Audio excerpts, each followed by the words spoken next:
Were you expecting that answer? Yeah, kind of.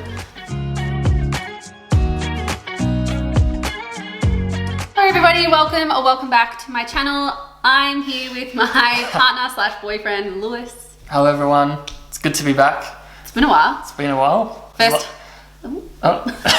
was lucky enough to get invited back on. First time filming in this house as well. Yeah, it is. Which is really exciting. Yeah, good lighting.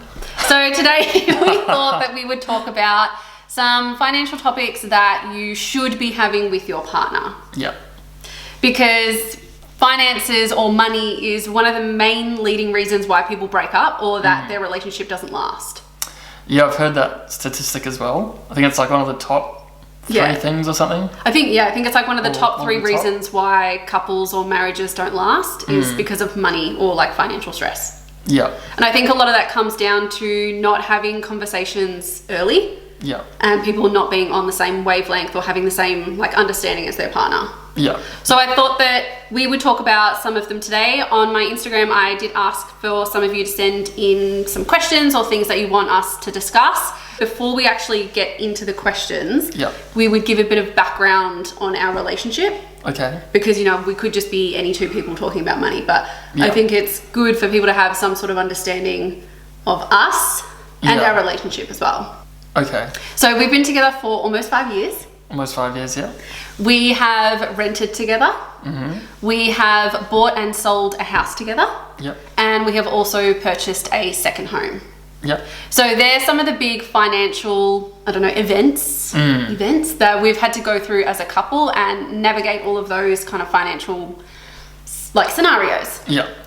We've also been on a couple of big holidays as well where, you know, that costs a pretty penny. So we've had to have those kind of conversations too. Yeah, exactly. Yeah. So it's like something you really, I guess you could avoid it, but I guess it's good to talk about it when it kind of comes up or you're kind of thinking about doing something. Yeah. Because I guess you kind of want your goals to be aligned. Yeah. Otherwise, you know, you'll be heading in two different directions. Yeah. So it's good to kind of be on the same page. Yeah. And like we're pretty open with talking about money, not only with like other people like you guys, but with each other as well. So I thought that we would be a good pick to, you know, have these kinds of conversations on camera and get real live reactions. Well, your life reaction, live reaction. I haven't seen these questions yet, so I'm not really sure what to expect. And we're pretty honest with each other and with you guys as well. Yeah. So make sure that you keep on watching. I also have my own question that I'm going to pitch to you, which will be a little bit later in the video, which I think is an interesting question. So make sure that you keep watching for that one, guys. Stay tuned. Okay, so let's jump into the very first question. Now, there were two kind of topics that a lot of people asked. I'd say like 60 to 70% of people asked questions based on these two topics. Oh, really? So I'm going to start with those main ones first, and then I'll ask you a couple other ones a little bit later. So it's kind of the two main things, but asked in different ways. Well, they're two separate things, but they're the two main things that people wanted to know. Oh, right. Okay. Okay. So the first one is joint or separate bank accounts. So do we have joint or separate bank accounts? Answer it? Yeah. Oh, yeah. I mean, we have our own separate bank accounts. Yeah. For like our own personal savings. And then we have like a joint account for like bills. Yeah. And like groceries and day-to-day stuff. Yeah. That we like put into at the start of each month. Yeah. And then there's like a surplus as well in there for like bills. Yeah. But then as far as like doing dinners and holidays and our own like savings, it's completely separate. Yeah. Yeah. And I think the reason why they're completely separate is we have like this like similar financial goals that we want to achieve, but like we also, I think it's really important that even if you are in a relationship, no matter how much you love each other, that you do have some sort of separation with your finances. Yeah. Just in case something happens and you need to either get out or you want to purchase something that's purely just for yourself, not for you as a couple, that you can do that as well. Yeah, I mean, that's like fair. I feel like you like to be independent with your own money as well. Yeah. But I guess there's nothing wrong with sharing the accounts either, kind of thing. I think that that's a very, and you know, don't come for me, but I think that that's a very old school way of thinking, is that everything has to be together. Like my mum and my stepdad their finances are completely combined. Yeah. They have different bank accounts, but all of their finances are together. Yeah. So like they don't have their own separate savings, which, you know, it works for them. But for us, like I'm quite independent and I really love seeing my own personal savings grow. Yeah. That gives me motivation to like just keep working and keep saving. Yeah. And like I don't really care to know how much you have in your savings. Like it's your like we own a home together and we have money together, but you also have your own independence as well. Yeah. I mean, I feel like it kind of would be simpler if everything went into the one account. Yeah. Like just for admin stuff. Yeah. But yeah, I feel like it's kind of good in a way to like have separate accounts, because if I want to go like buy something, I don't have to like maybe check, or vice versa kind of thing. Yeah, like you don't have to get permission from me to spend that kind of money. Like if you want to go buy a new laptop or whatever, like that's your money, you earned it, you saved it, so it's yours. Yeah. And like for a lot of people I know that I've spoken to, they have a similar setup. Yeah, I think that's probably the more common way these days of having a household account, which is what we have. So that's where our mortgage is. That is where our everyday household expenses are. So groceries, pet food, anything to do with the cats, that all comes out of that one account. And then we also have a bills account too. So that is for gas, electricity and water. Yeah, I feel like a good way to maybe like, it's kind of like what we do, where you have like a lot of shared accounts. Yeah. Like we have like a shared mortgage account that we put into. Yeah. So yeah, like we do share stuff, but it's just... We also like to have our own, where our income comes in is our own personal. Yeah. And then from that income, we put it into the joint account. Yeah. So I think no matter which way that you do it, it kind of has to work between you and your partner, but that works really well with us and we really, really love it. Yeah. So someone also asked, will you combine finances if you ever get married? And I think we've probably answered this in a previous video, but I think no matter the status of our relationship, so if we're like a boyfriend and girlfriend, which we were like a couple of years ago, now we're partners, and if we ever get married, I don't think that status would actually change. I think it would stay the exact same. Yeah, I'd say so. I think that just because you get married doesn't mean that you have to combine everything. No, it doesn't really change much. It doesn't change. Yeah, I don't think it changes anything in terms of financially or anything, really. Yeah, I feel like maybe there is some situations where it is beneficial to join after you get married, because there's like some tax, and like if you have a kid, there's like certain things. Yeah, I've heard, but yeah. I think that even if we were to have kids, we would still have our own personal account and a joint account as well. Like I don't think that having a child like that, I don't think that changes, like it changes a lot, but I don't think it changes that way of things. Like you would, I don't know, like I guess it depends on like your job situation and yeah, I guess like if it isn't broke, don't fix it. But then like also if things change, then like, you know, you could combine as well. Yeah, so I think still having your own separate savings account is probably the most important. Most people to have like your own side emergency fund. Yeah, just in case. So I had a lot of questions kind of on this similar topic. So someone asks how to split costs when your partner earns less. If one earns more, do you split the mortgage evenly, paying household expenses 50-50 or proportionate to each other's pay? So a lot of people want to know like how we split the finances if one of us earns more than the other, because like usually that's what's in a relationship, right? Like usually one person earns more than the other. So like how do we kind of navigate splitting those costs, splitting the mortgage, like bills, groceries, all that kind of stuff? Yeah, I feel like that's kind of a tricky conversation, isn't it? I feel like that's a really, apart from like the joint or separate bank accounts, I'd say that's probably like a not threatening like conversation, but I say this one is probably more difficult. I'd say it's more difficult because like I think maybe 2.5 years ago, maybe 3, we were like paying 50-50. And like my business was increasing, so I was earning more, and you were kind of earning, or you were earning a bit more because you were a teacher. But like there was a difference. But it never kind of occurred to me because like it kind of just slowly increased. So I wasn't like, it didn't occur to me to pay more. And then I think maybe we were listening to a podcast and it came up. I think it was She's on the Money. She's on the Money, yeah. So I'm not sure like if you like stealthily played that episode when I was in the car, or... I think I probably did. Yeah. Maybe. I don't know. Yeah. But I think that listening to that was good, because then it kind of like triggered that, like, like, yeah, I guess it depends like how you view it. Like, to me, that wasn't very fair on you. Yeah, because I was saving like more and more. Yeah. You were saving the same, even though you were paying.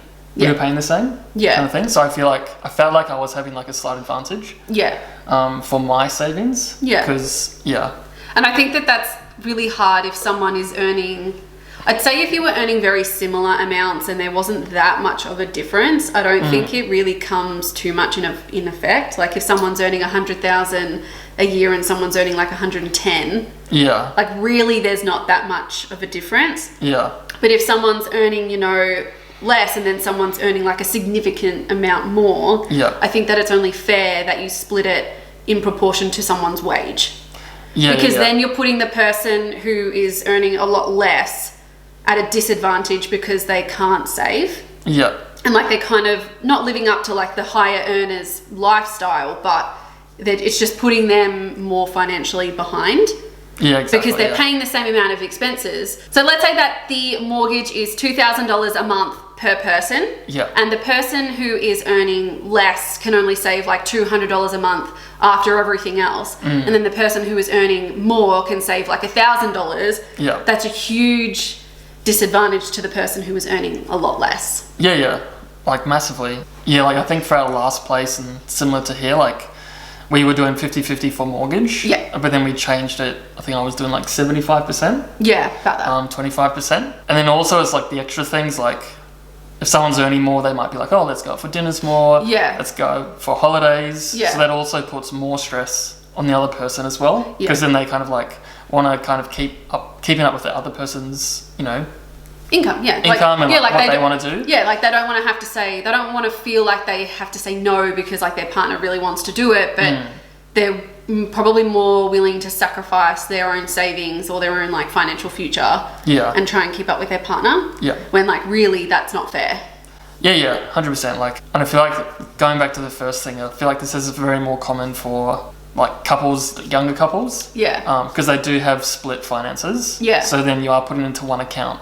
Yeah. So then that question has to come up as well. Yeah. It's like a secondary thing. Like if you do split, then it's like how much do you split by? Yeah. Kind of thing. And that comes up to you and like how much, like what the actual wage difference is. Like if it's not that much, then maybe they pay like 55% and you pay 45%. Or if it's like a huge difference, maybe if they pay like 70% and you pay 30, or it just depends on the way that you do work it. But I will say that for bills and for groceries, we pay 50-50. Yeah. That we pay the same. We do. So we put $400 each a month into our grocery bill. Yeah. Account, and then we both put $160 per month for bills. Yeah. And then we also split the council rates and we split the insurance 50-50 as well. Yeah. Because they're things that don't come up that often. So it gives me a chance to save up for those over like the course of the year. Yeah. Whereas the mortgage, because it's being recurring, it recurs every single month or every fortnight in our case. Yeah. That's like a bigger difference. Yeah, definitely. And like, I think I said to you, like, I'm happy paying more of the bills. Yeah. Like, I'm happy to do a larger split for those. Yeah. But you wanted to do 50-50 because, like, I feel like for you, you're kind of like about the fairness as well. So you're like, no, I actually want to do 50-50 for that. Yeah. Because that's fair, because like, it's not a huge impact on me financially, but like the mortgage, if we were to 50-50 the mortgage now, I'd have like no money left. So I feel like that's, Yeah, but I feel like that is a tricky conversation to have. It's really hard. But I think that coming from like the low income earner, you kind of just have to put all your cards out there. And I think you have to say something before you get into financial stress or before you start to feel like any kind of anxiety. And if your partner, is the right one for you, or if you like, they should be able to understand where you're coming from and like lay it out, tell them exactly how you're feeling. Like it's got nothing to do with them, and that you're so proud for how much they're earning and the job that they're doing, but you want to make sure that you're doing the right thing for you as well. Like that you're not becoming so stressed that you can't pay for petrol on the way to work. Yeah. for sure. And I think that your partner should be very understanding of that. Yeah, I'd say so. Yeah.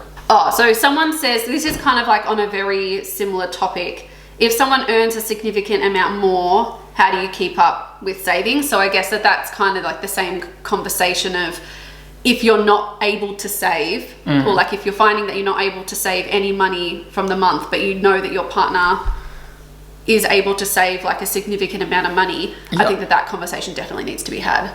Yeah, I feel like it's kind of like an extension of the other one. Yeah. Like I think we had that conversation because I was saving more. Yeah. But then I think from memory we had the conversation like, if we were to buy another house, I'd be more comfortable paying more of the deposit because I was saving more. Yeah. So even if you don't split it, you can be like, oh, you know, I'm happy spending more for like deposits and like maybe holidays or something. Yeah. But then I guess you don't want to get like ghosted.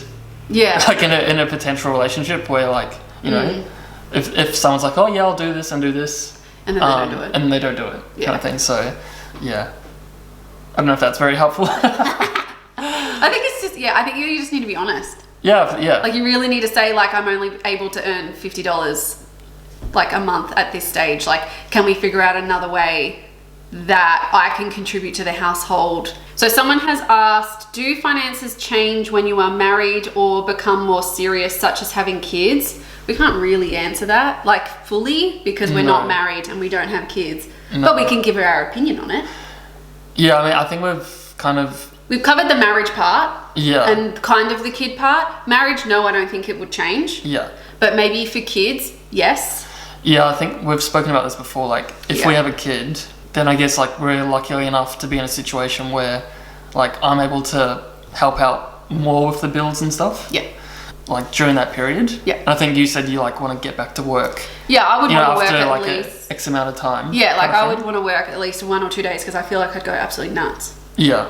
I mean, that's not a conversation we've had.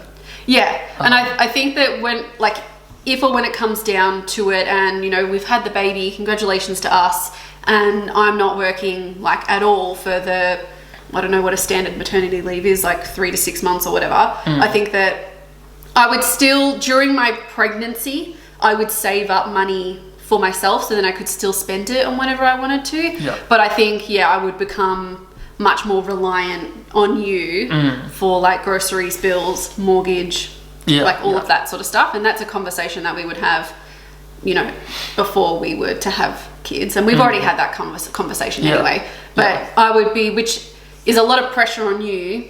But I feel like that's kind of a conversation that you need to have with your partner.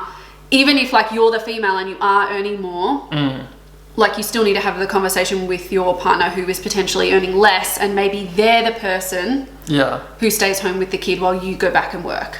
Yeah, exactly. And I think it goes both ways as well. Like, I think we've spoken about like if my business like went under or something, then you said you're like happy to kind of I would go back to full-time teaching. Yeah, like you're happy to help me like transition if I started a new business or went back to work. Yeah. Like you're on the other side too. Yeah. Happy to like step in. Yeah, exactly. Because I guess you just never know like when things might come up. Yeah. Like I might break both my arms and not be able to work. Yeah. You might, something might happen to you kind of thing. So I mean, it applies to kids, but I feel like that situation applies to like many other things. Yeah, I think where you're like not able to work for like a certain amount of time. I think that you need to have the conversations of worst case scenarios. Not that kids are the worst case scenario, but like I'm just saying that like you need to have the conversation of what would happen if one of you can no longer bring in an income. Yeah. Would the other person be willing to support that like the other, or would they expect that the person who can't work uses all of their emergency funds? Yeah, because I feel like it's those like really stressful situations when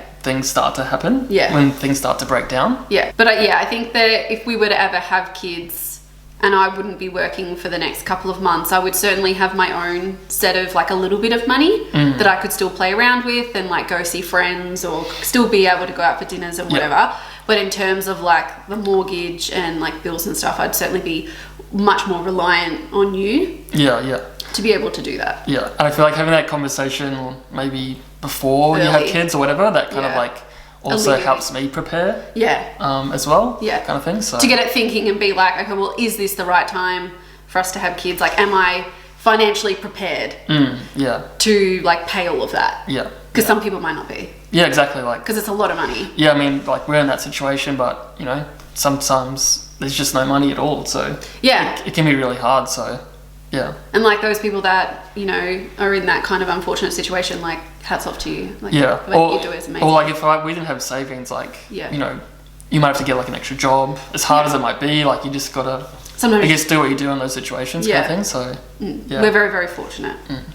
Talking on like the kids sort of maternity, this wasn't my question, this is what somebody else asked. Yeah. But on that kind of topic, someone says, would you ask your partner to pay your super while on maternity leave? I thought that was a really interesting question. That's a good one. That's a very interesting question. I'm not going to put my answer first. You can answer it. Yeah, I'm not sure, to be honest. Never thought about that. Now you have to. I don't know. Honestly, yeah. I feel like no. Why? I don't know. Like, I don't know. That's just... I don't know. Like, because I don't even have super. So I feel like I wouldn't be inclined... Yeah, but you invest, though. That is your super. My answer? No, but you want my answer? Oh, yeah. No. Well, I wouldn't expect... Well... Okay, I have a couple of thoughts on this, and I was thinking about this while I was like straightening my hair. I have a couple of thoughts. No, because maternity leave is only, I'm assuming, for like 3 to 6 months. Yeah. So that's not going to impact my super a significant amount. Yeah. I think that if you are choosing to have your maternity leave for years, as in like that you are a stay-at-home mum full-time, and that is your choice. Like, if I'm choosing to not have a job, I don't think that you should pay it, because that's not necessarily your responsibility. I don't really know how to answer that question. I don't think so, but I think that that's a tricky one, isn't it? That is a really tricky question. I don't think that that's up to you to do that for me. I would... Oh yeah, like, I just feel like I would never ask you to like buy stocks for me in my name. Yeah. Say for example, like if I lost my business or something. Yeah. I would maybe ask for help in other areas, but I wouldn't ask you to like give me money so I can invest, kind of thing. Yeah. No. Yeah, that's a really good question though. That is a really good question. I never thought about that. Yeah, I feel like maybe, I don't know. I don't think so. I feel like it kind of just maybe like tips the balance, like where you might be putting your partner in too much stress. Yeah, because if they're already paying for the mortgage, the bills, all the other kids stuff, like if they're paying for like pretty much everything, then no, I don't think that's fair at all. Yeah, but then like if you're a stay-at-home mum for like a long period, then it's like, do you? Well, no, because then I feel like that's your choice. You're choosing to not work. Yeah, you're choosing to not have a job that pays. Thinking about this, that on maternity leave you get money, like you get money from the government. For my teaching, I think it's like 12 weeks pay, like half pay, and then like another 8 weeks from the government or whatever. Yeah. With that money, I would either save it or I would like invest it. Yeah. Potentially in super or stocks or whatever. Yeah. Or maybe what that person's trying to ask is that I think there's a situation where you can do like, if you pay more super, like it lessens your taxable income. It does, yeah. So like I could theoretically put some of my income towards your super to lower my tax bill. I don't know if that works for your tax though. No, like say I had like a PAYG job, then I don't know. Kind of like that situation. That's a good question. I feel like maybe the audience should. A bit stumped on that question. Maybe you guys can answer down below. Yeah. I don't know. I don't think so. But I think that if you are on maternity leave, it is kind of up to the other person to help you out and pay with bills and stuff. I don't think super. No, if it was like a year, I think that's okay. Because if you've got like 40 years of compounding. Yeah. So you're not kind of like, I mean, you're losing out on that one year of compounding or the addition of that extra money. Which isn't much. But you're still compounding over that time period. Yeah. So it's not like a huge loss. I don't know, you'd have to do the calculation. That's a really hard question to ask, and I don't think that we answered it very well, I'm sorry. But yeah, that's kind of hard, but yeah.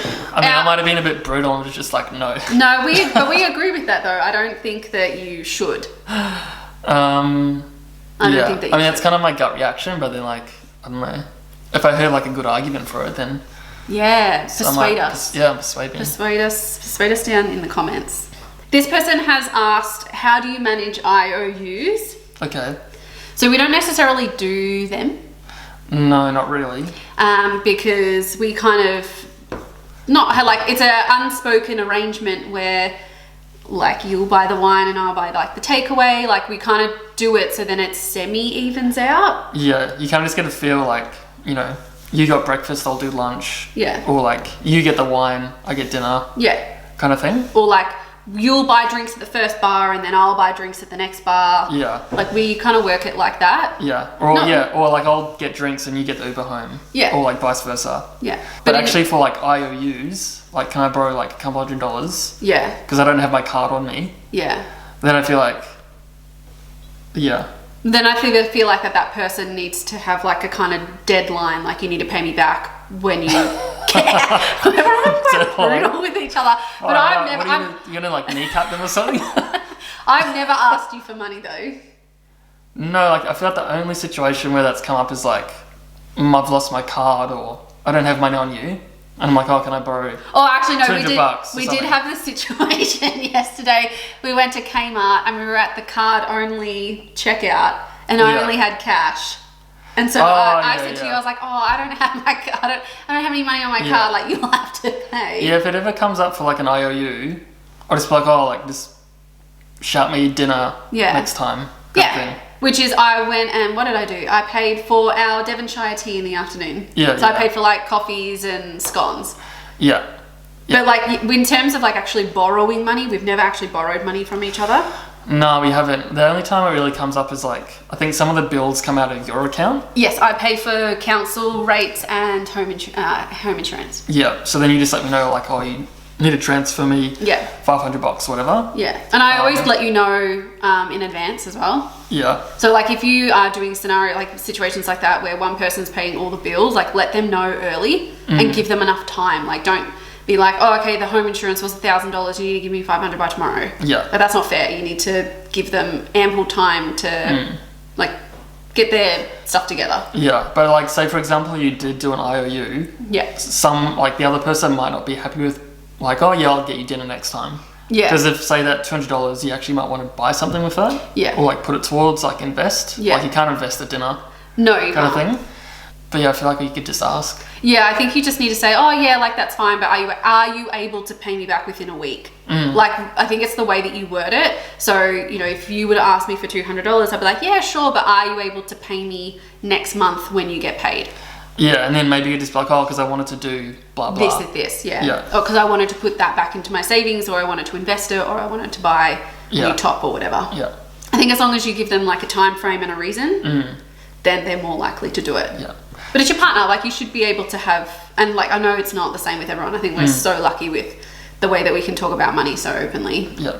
That's another good question. That is another good question. Got some good ones here. We do have some good questions. So that is the last of the questions that you guys asked. This is one I saw online. I was doing research and I like typed in what are the top controversial topics for couples to talk about. Just research. I like to have all the information. And the one was, when you are together, does your partner pay or help you pay off any debts that you have? So credit card debt, car debt. What other kind of debt is there? I guess if you're American, student loans. Yeah. So that was my question to you. Because I feel like we possibly are on the same page. Yeah. So like, let's say that we just got into a new relationship. Happy us. We've been together for 3 months. And you've just told me that you can't go on a holiday because you have a $10,000 car loan. And I was like asking you to help me pay it off. Yeah. Yeah, that's a tricky one. I mean, I don't think I would. Why? I don't know, like, I mean... I have two answers. Yeah, I mean, I wouldn't, I don't know, I feel like I wouldn't help pay, but then it would also be like, oh, like, I'm happy to cut back my expenses as well. Like, we won't go on that holiday, or like, we won't go out for dinner, so you can like pay it off quicker. Yeah. Kind of thing. That's a good answer. Yeah, that's a tricky one, because then like, Yeah, if it happened before the relationship, then you're kind of like bringing it in. Yeah. Yeah, but in saying that, like, say I made like a bad investment, and I needed your help to like pay it back. Then like maybe. You mean like with a gangster? No, like a stock investment, like or like I don't know, crypto. Like just say it went down, and you had to like pay it, kind of thing. Yeah. My answer is no. Yeah. I don't think so. I don't think that if you have made the choice to get a car loan, if you've made the choice to get a credit card and max out your credit card, I don't think it's fair for you to ask your partner to help you pay off the financial decisions that they have made. Yeah. However, I also have a counter argument as well. Yeah. However, if you both have goals that you really want to achieve, so let's say that I have a $10,000 car loan, which I did. Yeah. I paid that off all by myself. Yeah. But then let's say that you and your partner want to get a house together and you both want to put down a deposit. I think that in that scenario, maybe then the partner helps you to pay the debt off quicker, so then you can both achieve a joint goal together quicker. Yeah. Yeah. Or... Yeah, I think I want to change my answer, actually. Or... or like the other person puts down more of a deposit, but then I still don't think that that's fair. I think I want to change my answer. Okay, change your answer. Because I'm pretty sure this has happened to us. Possibly. Like, no, you've never paid off any of my debts. No, I haven't, but I remember, I think it was like a year into our relationship. Yes. You had like a credit card debt that you were like slowly paying off. Yes, stupid. But like every second payment was like for interest. Oh, stupid, yeah. It was 75. I had to pay $75 in interest, I'm pretty sure, every single month. So it's like never ending. But I remember, I'm pretty sure from memory, we had a conversation where I was like, I can just loan you $1,000 or $2,000 or whatever it was to pay it off. Yeah. Because you're going to save like $500 in interest payments. Yes. So I was like, oh, in that kind of way, I'm happy to help you because it's going to save you money. Yeah. But I didn't take the money though. No, you didn't. I chose to not save it all and just pay it off. Yeah. But I remember like, I might have just said it in passing kind of thing. Yeah. But yeah, if it's like a $10,000 like car and like it's the same like interest repayments are like killing you and then the other person does have the means and you like own like a really trustworthy relationship. Yeah. Then I feel like that actually does kind of make sense. Yeah, agreed. I think that if it's a new relationship, no, I don't think so.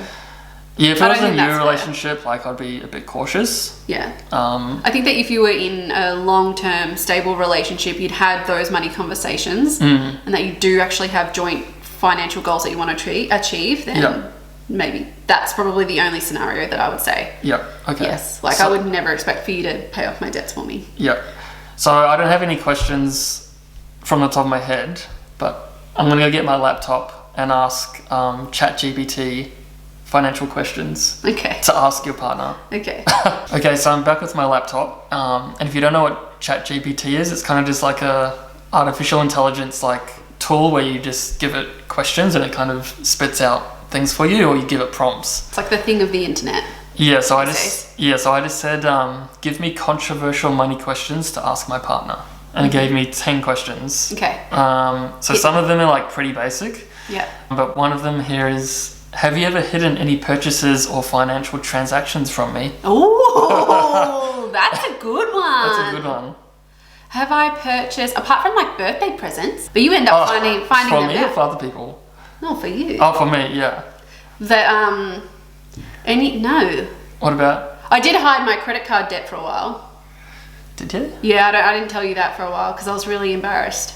Okay. Yeah. I don't think so. Have I hidden any purchases? No. Like if you spent like $600 on a bag or something. Oh my god, I wish. No. No, because I'm not that materialistic. No. What about you? No, I don't think so. I mean, I've lost some like money at the casino a few times. You've told me that. But I've just been like a bit embarrassed. You don't tell me? No, like you'll ask, and I'm like, oh yeah, I lost $200 or something. But is it actually $300 or is it like? Oh yeah, I'll just be like, oh, that's your off night though. Yeah, I'm off night. Your off night. We don't condone gambling. Have you ever filed for bankruptcy? No. Or involved in any other financial scandals? Yes, I have. Not like on my own doing. I was a part of the robo debt. Oh yeah. Where they threatened to like take stuff or threaten like legal action or whatever. They said that I had $2,000 left to pay, or they were gonna get the debt collectors after me. That was pretty scary. That was like 2019. Yeah, I remember that. Yeah, that's probably the only financial like thing. Otherwise, I have had my identity stolen. Yep. In like 2015 or whatever, and they got like my ATO number, my tax file number, and they were pretending to be me in New South Wales. But other than that, no. What about you? No. Well, that's boring. No. I mean, someone stole my tax file number, and similar to you, but other than that, nothing. No. Yeah. Yeah. Is that all of them? I mean, there's a few others, but they're kind of like pretty simple. Tell me one more.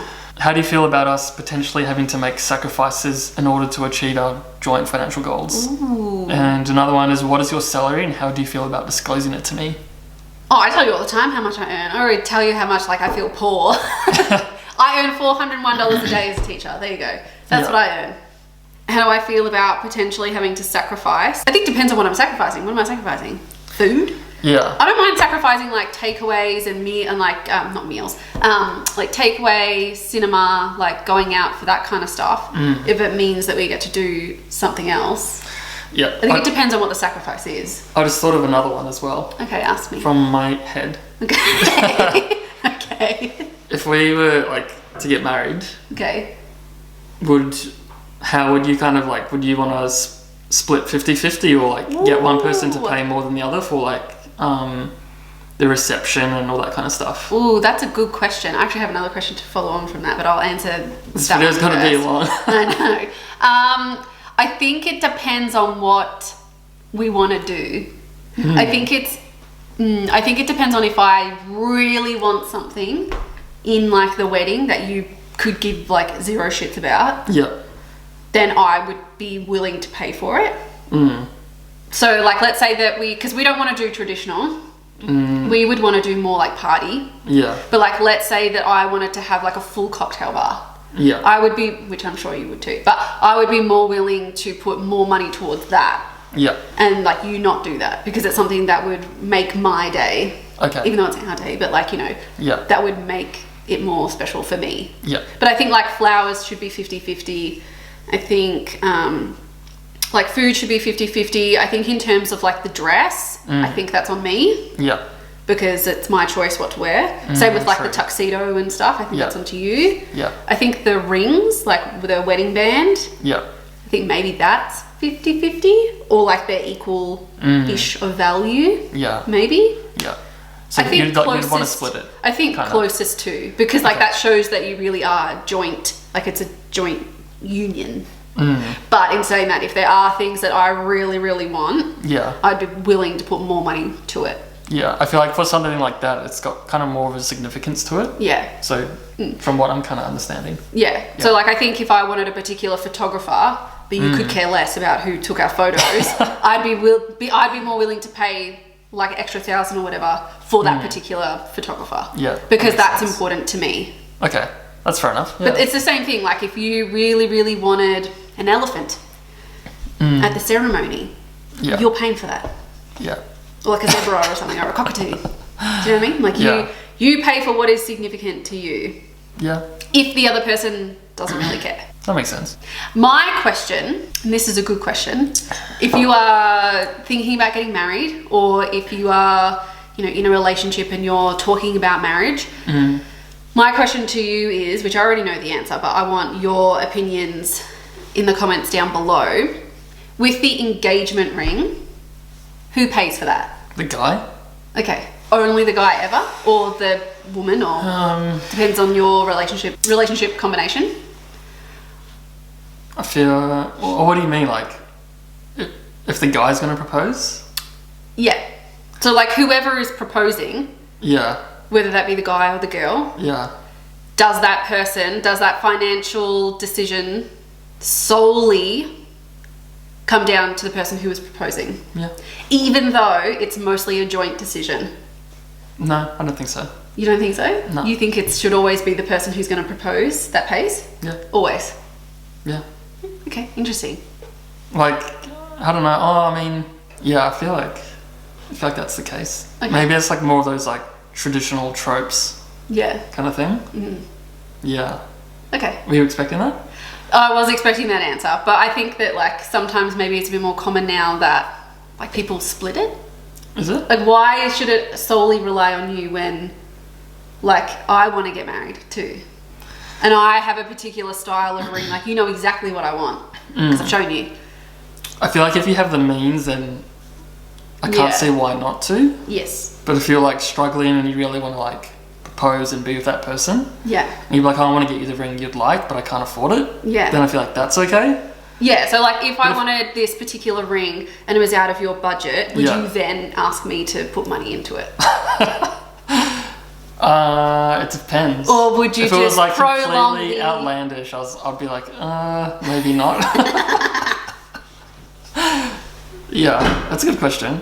So like, let's say that your budget is $5,000, but the ring that I really want is $7,000. What would you then do? And I had no money extra. Yeah, that was your budget. That was all that you had. Well, then I feel like I'd be like, oh, like, do we really want to be spending this much on a ring if I can't afford to even buy it? Okay. Because then... But what if she's like, yes, like it's the ring of my dreams. I love it so much. It would make me so happy. If that was literally my life savings, I don't know if I would even buy one that expensive. Or be. Because that would leave me with like no money at all. Okay. Good answer. Yeah. I thought that you'd say something like that. Yeah. Is that too logical? No, I think that's fair. I mean, I've always said that I'd be willing to go 50-50 with you on it because it's something that I want. And I have a very particular style. Yeah. Like I have a very good idea of what I want. Just because I'm... Anyway, guys, I think that's going we'll end it to there. wrap it up before we stress him out anymore. It's okay. Anything you get me, I will love. Okay. But thanks so much for watching, guys. Let us know down below any of your thoughts that you have on any of the topics of conversation that we spoke about today. Maybe we forgot one or that we didn't answer one that you would like to know. Yeah. Leave the question down below. I'm sure Lewis will love to write back to you in the comments. Yeah, well, give us more questions so we can do a part 2. Yeah. Because these are fun to do. Yeah, we love doing Q&As, especially when we don't know, when one person doesn't know their questions. Yeah, I like this format. It's good. Yeah. All right, guys. All right. Love you. See you in a video sometime in the very near future. See ya. Bye. Bye. Peace.